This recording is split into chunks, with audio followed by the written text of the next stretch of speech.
8 de mayo. El grupo de portaaviones de Estados Unidos, liderado por el USS George H.W. Bush, ha asegurado el Golfo de Omán. De las docenas de barcos detenidos, 2 destacan del resto mientras avanzan lenta pero seguramente hacia un puerto iraní cercano. Estos son los petroleros con bandera iraní, los MTC Star 3 y MTC Zebda, que actualmente están violando directamente las estrictas reglas de la Marina de los Estados Unidos. Bloqueo del Estrecho de Hormuz. Han pasado más de 3 semanas desde que se anunció ese bloqueo.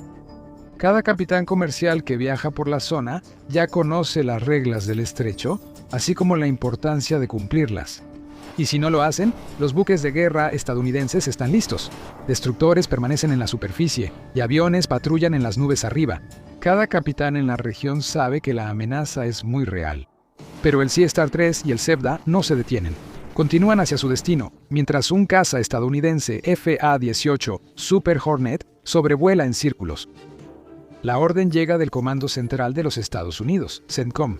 Los petroleros iraníes deben ser deshabilitados de inmediato. Deshabilitados, no destruidos. Esa es una distinción importante. No es que Estados Unidos no sea capaz de volar estos barcos o enviarlos a las profundidades del mar. Pero estos no son buques de guerra enemigos. Son petroleros comerciales con tripulantes a bordo, que simplemente están haciendo su trabajo y siguiendo órdenes de sus superiores. Estados Unidos no necesita masacrar civiles ni hundir barcos para enviar un mensaje, pero no puede permitir que continúen. En cuestión de minutos, el FA-18 desciende hacia el primero de los 2 barcos, listo para lanzar un ataque con precisión milimétrica. La sala de máquinas está fuertemente blindada, así que el piloto necesita una ruta directa al sistema de propulsión sin tocar el exterior. Su objetivo es una tubería de escape de casi 2 metros de ancho. Acercándose a su objetivo, el piloto del Super Hornet fija el blanco en su sistema de puntería y prepara su bomba guiada por láser, que es excepcionalmente precisa. La Marina no quería arriesgarse a hacer un disparo tan peligroso, aunque se vieron obligados a hacerlo. Exactamente 10 semanas antes, el 28 de febrero, Estados Unidos e Israel entraron en una guerra directa con Irán, lo que resultó en el asesinato del líder supremo del país, el Ayatollah Ali Khamenei. En los días y semanas siguientes, gran parte del ejército de Irán fue eliminado, y con pocas opciones restantes, el país recurrió a bloquear el tráfico por el Estrecho de Hormuz, una de las vías fluviales más importantes del mundo, por donde fluye el 20% del suministro mundial de petróleo. Miles de barcos quedaron varados posteriormente y el precio del petróleo se disparó, mientras que Estados Unidos intentó varias estrategias para romper el bloqueo y abrir el estrecho una vez más. La situación evolucionó dramáticamente el 12 de abril, cuando el vicepresidente de Estados Unidos, J.D. Vance, anunció que las conversaciones de paz propuestas en Pakistán entre las fuerzas estadounidenses e iraníes habían fracasado, que ambas partes no habían logrado llegar a un acuerdo y que esto era una mala noticia para Irán, mucho más que para Estados Unidos. Más tarde, ese mismo día, el presidente Donald Trump detalló exactamente en qué consistían esas malas noticias para Irán, anunciando que las fuerzas estadounidenses estaban tomando oficialmente el control del Estrecho de Hormuz. Agregó que Estados Unidos comenzaría a destruir las minas que Irán había colocado en el estrecho, y un día después su plan se llevó a cabo, con CENTCOM declarando claramente que cualquier barco que entrara o saliera de puertos o zonas costeras iraníes sería detenido, mientras que todas las demás embarcaciones podían reanudar sus viajes hacia y desde cualquier puerto no iraní en la zona. Organizar un bloqueo en una vía marítima estrecha pero enormemente influyente y ferozmente disputada no es tarea fácil, y Estados Unidos no escatimó en gastos para lograrlo. También desplegó miles de tropas, cientos de aeronaves y más de una docena de grandes buques de guerra. Ese tipo de fuerza debería haber sido suficiente para infundir miedo en el corazón de cualquier capitán o comandante, incluso al considerar la idea de desafiar las órdenes de los estadounidenses. Pero no pasó mucho tiempo antes de que ocurrieran los primeros actos de desafío. A pesar de la inmensa complejidad de establecer y hacer cumplir un bloqueo en el Estrecho de Hormuz, la forma en que esto funcionaba en la práctica es bastante simple. Estados Unidos monitorea las vías navegables usando su flota naval y aeronaves para buscar cualquier barco que viole las reglas. Si se detecta algún barco, se le emite una advertencia. Lógicamente, deberían cumplir con esa advertencia y no sería necesario tomar más medidas. Eso fue exactamente lo que sucedió al principio, con las fuerzas estadounidenses interceptando y desviando decenas de embarcaciones, deteniendo el flujo de decenas de millones de barriles de petróleo iraní.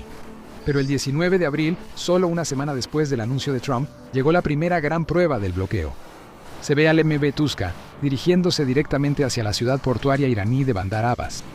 Este es un buque portacontenedores de tamaño Panamax con un tonelaje total superior a 66.000 toneladas y una longitud de más de 960 pies. Es una verdadera bestia de los mares, capaz de transportar enormes cantidades de material alrededor del mundo. Al detectar este enorme buque desafiando directamente su bloqueo, Estados Unidos comienza a seguir su marco establecido.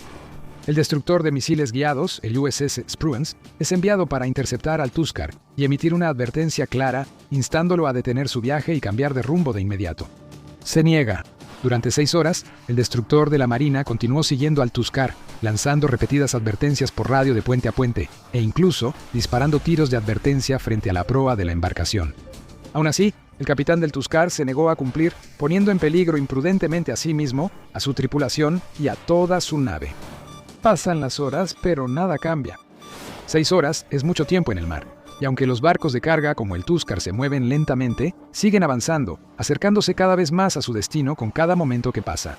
Estados Unidos no puede permitirse esperar para siempre. Este enfrentamiento no puede permitirse que continúe. Y así, después de 6 tediosas horas de comunicaciones de ida y vuelta, sin lograr ningún resultado positivo, la orden llega del comandante de CENTCOM, el almirante Brad Cooper. El Spruance tiene la autoridad para abrir fuego para inutilizar al Tuskar a bordo del barco iraní. Llega otro mensaje de los estadounidenses, pero no es una advertencia. Esta vez es una orden.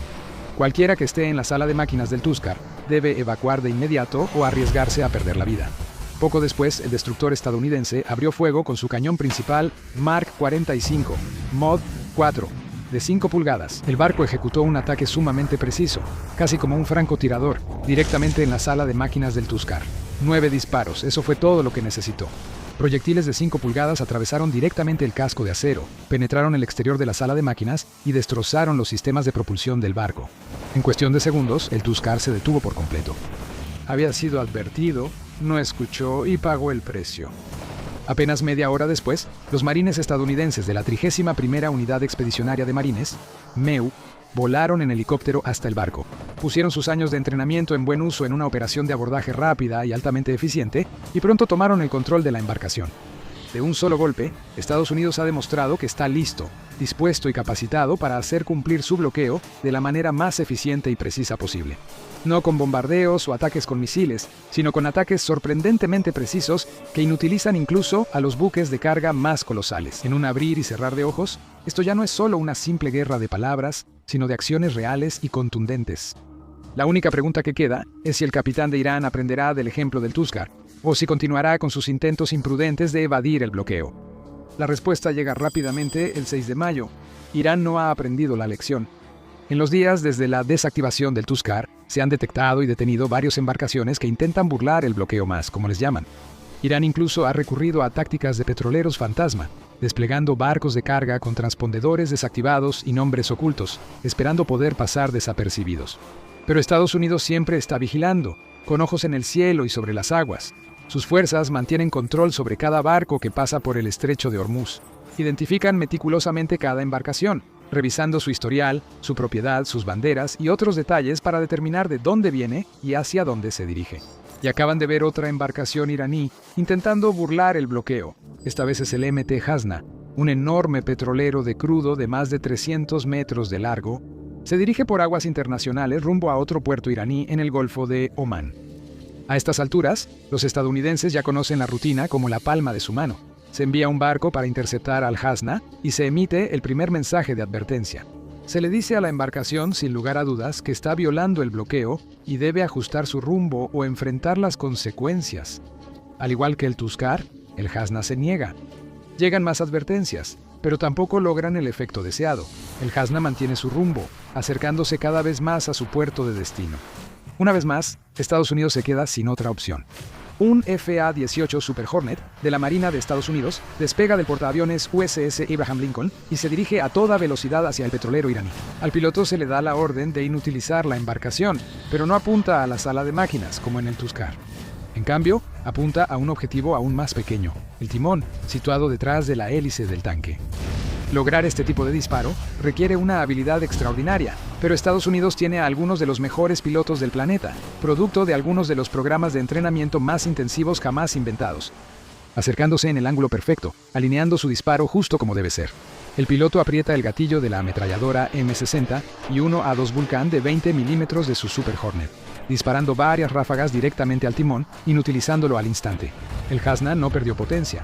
Su motor y casi todos sus componentes más importantes estaban intactos y sin daños, mientras que su capitán y la tripulación también salieron ilesos. Pero el timón era inútil y la nave quedó fuera de servicio. Destruir el timón de un petrolero de 1000 pies crea un enorme peligro de deriva, ya que sin él, el petrolero se convierte en un enorme misil sin control, con riesgo de derivar peligrosamente hacia el tráfico comercial circundante o encallar. CENTCOM necesitaba una forma de destruir un barco desde adentro, obligándolo a echar el ancla exactamente donde estaba. Lo que nos lleva de vuelta al 8 de mayo, el MTC Star 3 y el MTC Zvezda continúan siguiendo su curso por el Golfo de Omán, acercándose a un puerto iraní cercano desde arriba, viajando a cientos de millas por hora. El FA-18 Super Hornet se aproxima. Él también se está preparando para lanzar otro asombroso ataque de precisión. No en el timón, ni en la sala de máquinas, en la chimenea. Estas imponentes estructuras sobresalen de la parte superior de estos barcos. Pero si miraras dentro de ellas, podrías ver hasta los motores en la parte inferior, ya que la chimenea es técnicamente poco más que una enorme tubería de escape vertical. Si pudieras lanzar una bomba dentro de esa tubería, caería hasta los motores, destruyendo componentes internos importantes como válvulas de escape y cilindros, sin tener que hacer ni una sola abolladura en el casco del barco. Los motores marítimos modernos son increíblemente sensibles a cualquier cambio repentino de presión, y este impacto activaría instantáneamente los protocolos de parada de emergencia de la embarcación, deteniendo el barco de manera dramática. Para lograr un ataque así, no puedes confiar en cualquier bomba. Necesitas una que esté equipada con algunas de las mejores tecnologías de guía del mundo. Eso es exactamente lo que tiene el Hornet. Está equipado con GBU-54 Laser JDAMs. Estas originalmente eran bombas tontas de 500 libras sin ningún sistema de guía, lo que significaba que los pilotos tenían que calcular el momento exacto de su lanzamiento a la perfección para siquiera tener una mínima esperanza de acertar a sus objetivos. Sin embargo, con la adición del kit de munición de ataque directo conjunto, estas bombas tontas se vuelven más como misiles, usando GPS y sistemas de navegación inercial para alcanzar sus objetivos. Con una precisión casi perfecta y solo márgenes de error mínimos, la adición de la guía láser mejora aún más su exactitud, permitiéndoles atacar objetivos en movimiento con una fiabilidad impresionante. Alineando el disparo, el piloto del Super Hornet presiona el botón, la bomba se suelta y los propios sistemas de navegación interna de la GBU toman el control, guiando el explosivo hacia su objetivo. Si la bomba se desvía del objetivo, aunque sea por unos centímetros, podría impactar la superestructura del barco o su cubierta, causando potencialmente cientos de bajas. Pero eso no sucede. La bomba va exactamente a donde debe ir, directo a la chimenea. La onda expansiva queda confinada por el tubo de acero, así que no tiene a dónde ir más que hacia abajo. 500 libras de explosivos detonan dentro de un motor diésel marino, del tamaño de un edificio de 3 pisos. La metralla destroza los turbocompresores, los ejes de acero, los sellos, los motores principales se ahogan, la hélice se detiene y el barco queda a oscuras. Solo unos minutos después de que la primera embarcación iraní ha sido inutilizada, la segunda sufre exactamente el mismo destino. Una vez más, una arma guiada por láser es lanzada desde un Super Hornet. Se dirige hacia su objetivo, la chimenea, y entra rápidamente por la abertura, destruyendo los sistemas de propulsión del barco desde el interior. Hace unos minutos, estos dos barcos navegaban lenta pero inexorablemente hacia su destino, en flagrante violación del bloqueo estadounidense. Ahora, columnas de humo salen de ellos mientras sus motores fallan y sus tripulaciones corren hacia los botes salvavidas. Ambos barcos están a la deriva, pero lo crucial es que todavía siguen a flote. Eso significa que no hay pérdida innecesaria de vidas, ni crisis humanitarias, ni enormes derrames de petróleo o desastres ecológicos de los que preocuparse. Y de eso se trata el ataque a las chimeneas. No se trata de que la Marina de los Estados Unidos simplemente presuma su precisión, armamento o entrenamiento de pilotos. Es la máxima expresión de la aplicación de un bloqueo marítimo. El ataque perfectamente preciso e instantáneamente debilitante que puede poner de rodillas a los petroleros y barcos de carga, sin necesidad de derramamiento de sangre ni brutalidad. Hasta mediados de mayo de 2026, CENTCOM informa que las interceptaciones y ataques de precisión del bloqueo han logrado que más de 70 petroleros sean detenidos al intentar entrar o salir de los puertos iraníes. Esos mismos barcos tienen la capacidad de transportar más de 166 millones de barriles de petróleo, con un valor estimado de $13.000 millones, La Marina de los Estados Unidos paralizó esa flota usando aviones de combate de $60 millones. Pero, ¿qué pasa si no tienes una marina? Cuando Vladimir Putin atacó su flota fantasma de $8 mil millones, Ucrania no usó aviones. Usaron un juguete de $20 mil. Ve exactamente cómo lo lograron haciendo clic en el video de abajo y nos vemos en el próximo episodio de The Battlefield Show.